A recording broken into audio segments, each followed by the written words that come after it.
conscious, people who experience desire, they experience all these things on a material level with material objects. But when you experience these same things on a spiritual level with a spiritual object in a spiritual consciousness, then they become very beneficial and actually sources of ecstasy. Okay? So, you know, for example, when I was talking about Krishna killing Pondraka, well, you know, normally when somebody is killed, that's not a very happy occasion. But when Pondraka was killed, it was an experience, it was of ecstasy. And devotees feel ecstasy when they hear about it. Huh? How is that? Because it's completely spiritual. Okay? When we hear the pastimes of Krishna, Krishna is always killing some demon, isn't it? He's always like, you know, cutting somebody's head off or punching them out, or, you know, I mean, Krishna is, his pastimes are very adventurous, very chivalrous, full of feelings of anger and disdain towards the rascal demons and all like that. But these emotions are not negative because they're completely spiritual. When Krishna has these emotions, they're completely pure. Why? Because he's not acting on his own, because of his own account.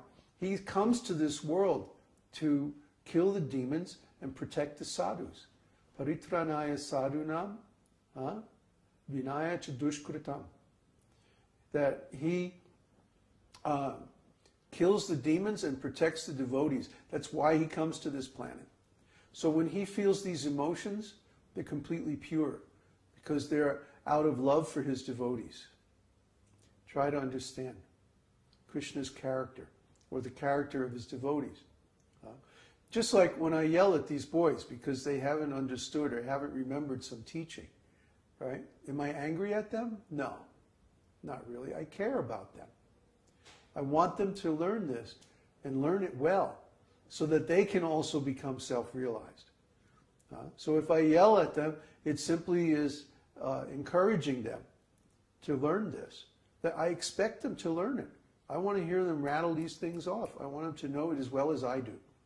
Of course, I'm talking from experience, and they're still in the theoretical stage, mostly. But still, if they know these things, it's going to help them gain self-realization quicker. So you might say, oh, he's angry, he's yelling at them.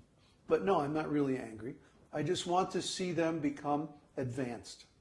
I care about them, so I'm pushing them like that.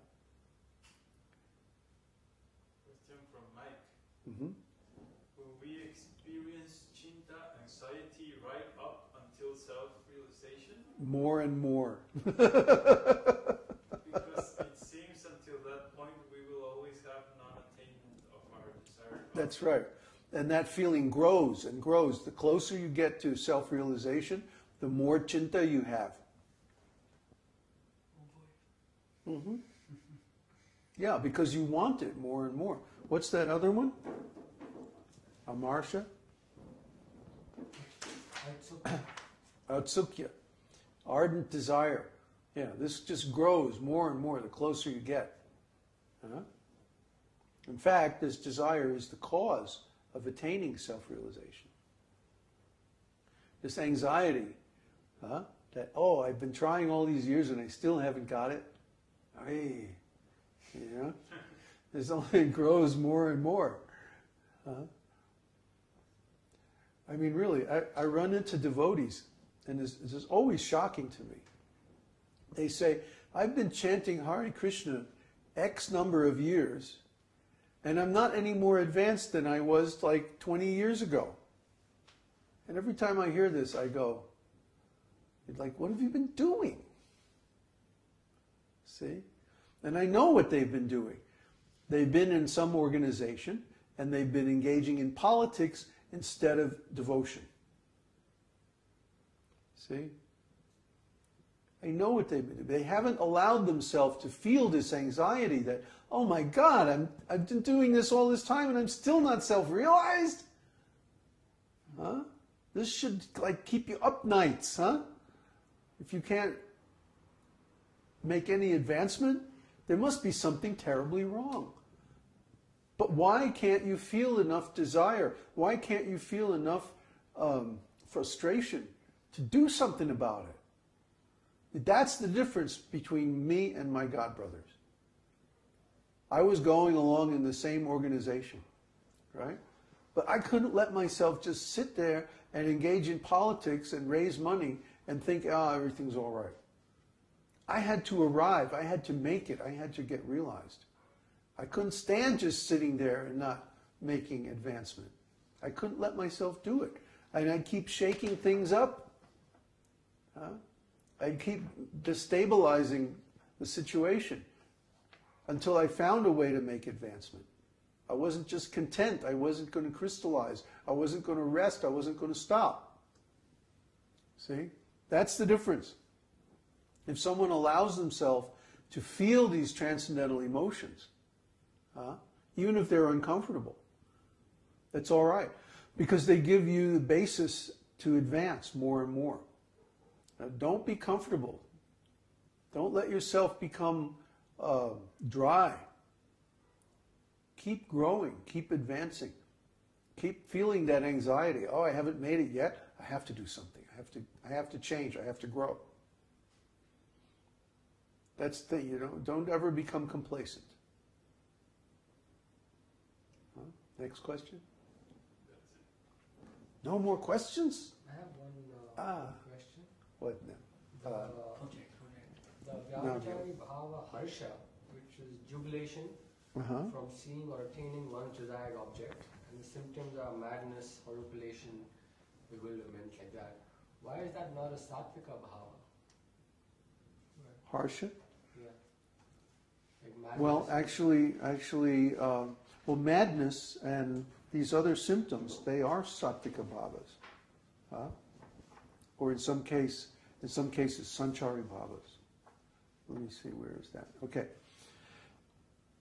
Horripilation, that's sattvika bhava.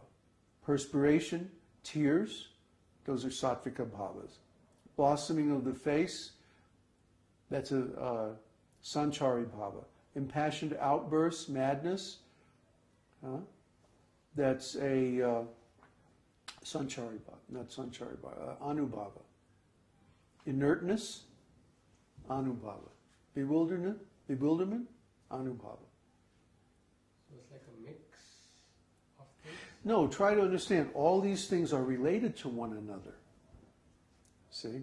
That when you have this sthāyi bhava and some other sancārī-bhava, then you have this anubhava, this sattvika bhava, and this vyabhicārī-bhava.